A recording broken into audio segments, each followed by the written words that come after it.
Pánové. Ahoj. Nechceš nás představit svému pidi kamarádovi? Omlouvám se vám. Ráži Howarde, představuji vám doktora Roberta Oppenheimera. Ahoj. A teď, když mě omluvíte, otec atomové bomby si chce dát mističku mléka. Ahoj. To snad ne. Robert Oppenheimer byl osamělý. Tak ses rozhodl pořídit si celý projekt Manhattan? Ano, tohle je Enrico Fermi, Richard Feynman, Edward Teller, Otto Frisch a Mazel. Mazel? Chtěl jsem ho pojmenovat Hermann von Helmholtz, ale je tak mazlivý. Hele, musíme si promluvit. A o čem? O kočkách, Sheldone. Překvápko.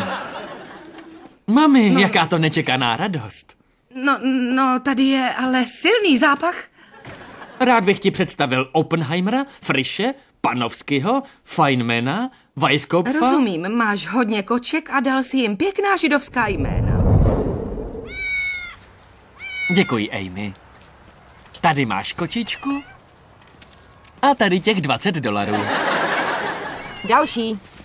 Děkuji, Amy. Tady máš kočičku a tady těch $20.